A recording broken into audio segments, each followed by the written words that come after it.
Gua akan lanjut borong Bitcoin 100 juta rupiah. Di video kemarin kita kan udah bahas di mana gua akan konsisten nabung Bitcoin 100 juta setiap bulannya.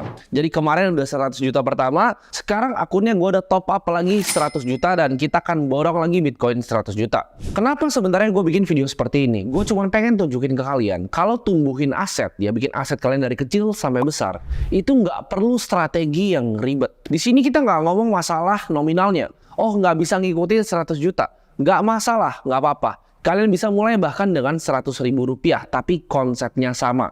Gue cuma pengen demonstrasiin aja. Kira-kira kalau kita lakukan ini nih secara konsisten dalam setahun, 2 tahun, bahkan 3 tahun ke depan, hasilnya itu jadi sebesar apa? Karena investasi itu sebenarnya nggak perlu ribet ya. Jadi kita cari hal yang simple, hal yang sederhana, yang bisa kita praktekkan setiap bulannya. Untuk yang nominalnya kecil, nggak masalah. Kita bangun kebiasaan investasi kita ya. Jadi berapapun uang yang kita punya, kita biasakan untuk kita sisihkan untuk berinvestasi. Mau itu 100 ribu, 200 ribu, 500 ribu, bahkan 1 juta rupiah, kita biasain dulu ya. Jadi di saat nanti income kita udah meningkat besar ya, kita udah punya kebiasaan untuk berinvestasi. Kenapa kita belinya di area yang sekarang? Nanti gue akan jelaskan lebih detail di belakang. Tapi di sini gue mau kasih tahu ke kalian, dari datanya, ini kita lihat ya, data di sini, 50% Bitcoin yang ada di dunia ini itu udah nggak pernah gerak. Artinya para paus-paus besar nih yang beli Bitcoin itu banyak. Contohnya seperti foundernya Twitter Jack Dorsey atau Michael Saylor.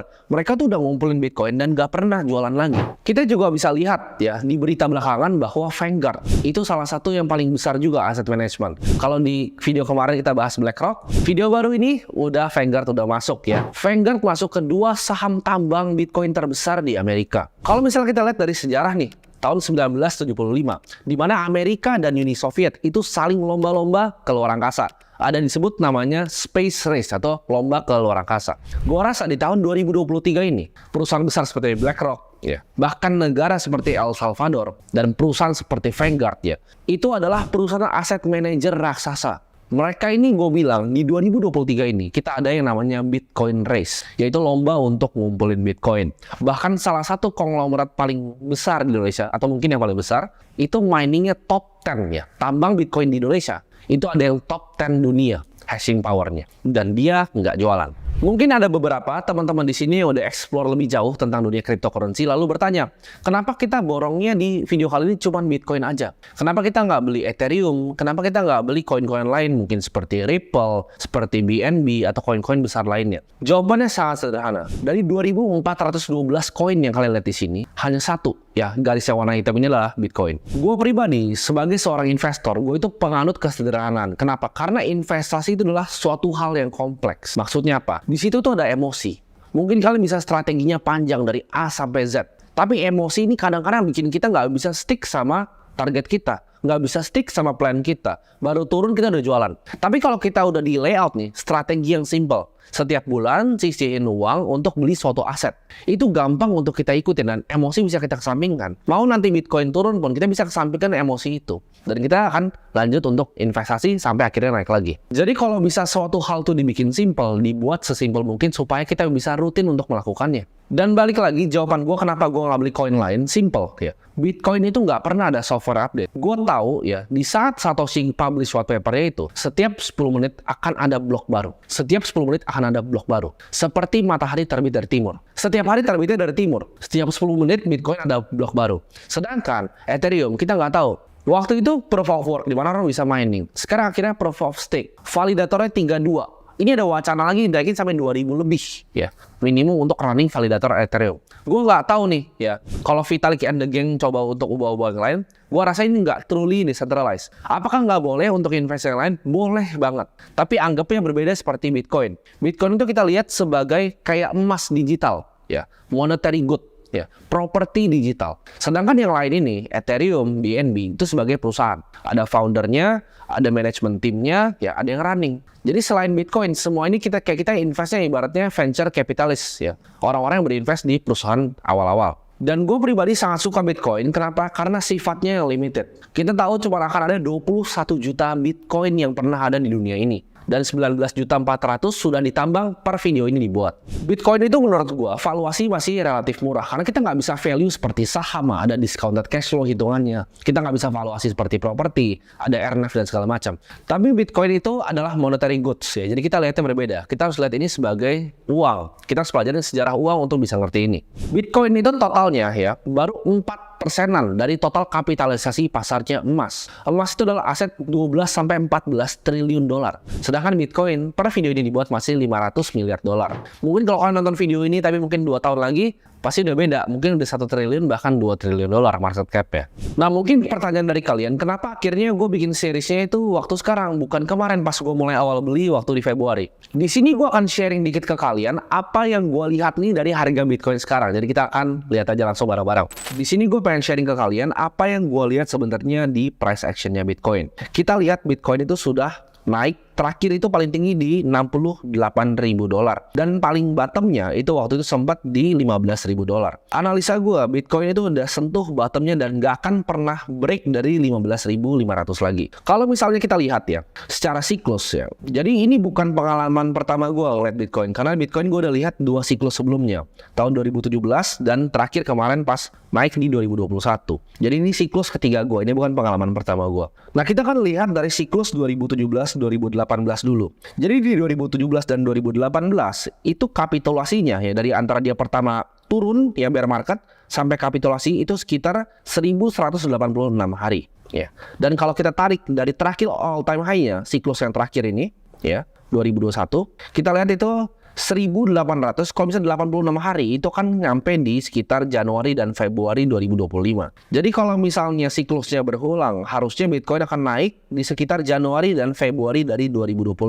Banyak orang salah kaprah, mereka pikir Bitcoin itu akan naik pas halving. Enggak. Jadi Bitcoin itu actually naik bukan pas halvingnya ya. Halvingnya kita tahu ada di April 2024. Sedangkan kenaikan Bitcoin itu akan ada di justru Januari dan Februari dari 2025. Kalau untuk kita bisa prediksi, kalian mungkin nanya, kok naiknya bisa sampai berapa Bitcoin? Jawabannya bohong kalau ada yang bisa jawab kalian bisa naik sampai berapa. Orang akan cuma bisa prediksi tapi nggak bisa kasih tahu kalian naiknya itu akan sampai berapa. Karena gini, di setiap siklus top itu nggak pernah bisa ada yang bisa prediksi. Tapi bottom selalu bisa diprediksi. Kita prediksi bottom pakai apa? Simple. Pakai all time high dari siklus sebelumnya. Jadi untuk tahunya kita tarik nih dari all time high sebelumnya. Kenapa gue pakai monthly chart? Karena gue suka lihat sebuah aset itu dalam view yang jangka panjang. Kalau kita lihat dari all time high di sini, ini areanya menurut gue, ini udah nggak akan pernah Bitcoin itu bisa turun lagi. Karena penjelasan sederhana, kalau kalian lihat di sini, Bitcoin dari all time high-nya ya, 68.000 yang tadi gue bilang, dia itu udah turun setahunan lebih. Kapitulasinya sudah setahunan lebih dan ini udah memakan banyak korban. FTX, Luna dan teman-temannya. Kalau kapitulasi ini udah terjadi, ini hitungan matematika sederhananya. Anggap kalian orang yang beli di 68.000 dan kalian percayakan Bitcoin. Kalian akan average down dong. Terus sampai kemarin misalnya, kalian average down sampai 15.000, nggak menyerah nih. Kalian hold terus. Di 30.000, porto kalian tuh udah hijau. Jadi kalau kalian beli di 68.000, kalian cicil setiap bulannya turun nih. Setiap candle-nya kalian cicil turun. Dengan jumlah yang sama, di 30.000, kalian udah break even. Dan banyak banget orang-orang retail yang ngerasa seperti itu. Mungkin kalian salah satunya di sini ada yang nonton rasain seperti itu. Oh, ini udah naik nih. Ya, udah naik dan ini udah break even. Akhirnya gue bisa keluar dari Bitcoin dan kalian keluar, kalian buangin barang. Itu kenapa terjadi price resistance ya di dalam 2-3 bulan ini. Harganya nggak kemana-mana. Karena orang ya yang tadinya beli Bitcoin udah mau jualan karena mereka pikir udah, yang penting udah break even. Nah itu adalah psikologi manusia. Kalau kita tahu ya, uang pintar atau dibilangnya smart money di mana? Smart money itu justru masuk di saat orang retail pada jualan. Jadi gue lihatnya di sini adalah retail tuh udah selesai jualannya. Udah naik ke harga mereka di mana mereka bisa buang barang dan sekarang adalah saatnya uang institusi masuk. Ya, uang Vanguard, uang BlackRock akan masuk di area ini. Itu kenapa gue pede untuk bilang ke kalian, gue akan borong Bitcoin terus. Ya, gue akan terusin terus ini 100 juta per bulan. Karena target gue sederhana ya, target gue Bitcoin tuh kan nyampe ya, kita lihat kan targetnya di sini di Februari ya, Februari 2025 itu kan target pertama Bitcoin kita. Mungkin kalau misalnya kita udah hit itu, mungkin akan ada rebalance, tapi gue rasa sih enggak, gue akan terus tumpukin terus ya. Jadi gue akan lihat secara konsisten, karena gue kurang suka misalnya orang yang kasih tunjuk kalian misalnya chart gitu kan, tapi mana uangnya? Itu mana bukti aslinya bahwa orang itu lakuin apa yang dia omongin. Gue itu orangnya nggak suka cuma ngomong, cuma tunjukin chart. Tapi di sini gue akan praktekin langsung juga dan kita akan lihat secara konsistennya. Setiap bulan, kalau kalian suka ya bagian di mana gue lihat price action dari Bitcoin ini, gue akan update juga setiap bulan apa yang gue lihat dan kira-kira targetnya masih sama atau berubah. Oke, kita udah balik ke portofolio gue udah top up lagi ya 100 juta rupiah dan kita akan langsung borong Bitcoinnya. Jadi di sini simpel banget kita belinya ya. Kita akan beli, kita akan trade di sini 100% dari uang kita. Ini kenapa jawabannya nggak 100 juta? Kenapa 99 juta 99 sekian? Karena ini gue transfernya pakai BCA dan limit mobile bankingnya di 100 juta. Jadi 99,9990 ya hampir lah 100 juta. Kalian anggap aja 100 juta. Jadi gue akan langsung beli di sini. Nah kemarin gue ngelakuin kesalahan karena kemarin gue tuh udah jarang banget pakai Indodax ya. Karena ini akun kosong yang gue pakai. Kemarin itu gue pakai yang simple mode-nya dan itu langsung dia ambil yang taker di sini. Kalian bisa lihat taker di sini 0,51 ya. Kita harus ngambilnya yang maker, kita harus ngisi. Jadi kemarin tuh gue langsung HK ibaratnya gue hajar. Jadi di sini kita akan ngantri aja di sini gitu. Kita akan ngantri di harganya dan kita akan beli ya. Nah, ini ordernya. Nah, karena ini kita ngantri ya, jadi mungkin belum masuk. Oke, kita cek sini belum masuk ya. Belum masuk ya, karena ini masih ngantri. Tapi ini kan gue update ya, kalau mungkin gue tungguin kelamaan. Jadi ini gue udah antriin Bitcoinnya. Jadi ingat, buat kalian yang pakai exchange apapun ya, selalu jangan kena fee takernya ya. Kalau misalnya exchange yang nggak ada bit offernya, mending kalian cari exchange yang baru. Karena kenapa? Nanti kalian gede di fee-nya. Kayak kemarin gue beli 100 juta, ya fee-nya aja 500 ribu. Untung Bitcoinnya naik, jadi udah balik modal ya. Sekarang jadi asetnya di 200 juta 500 ribu. Dan kita akan update terus setiap bulannya dan kalian bisa lihat perkembangannya seperti apa. Tapi di sini gue pengen ingetin sekali lagi, hanya investasikan apa yang kalian siap hilang ya. Jadi jangan ini uang buat kalian belanja ke pasar ya, uang untuk bayarin anak kalian masukin di Bitcoin, jangan sama sekali.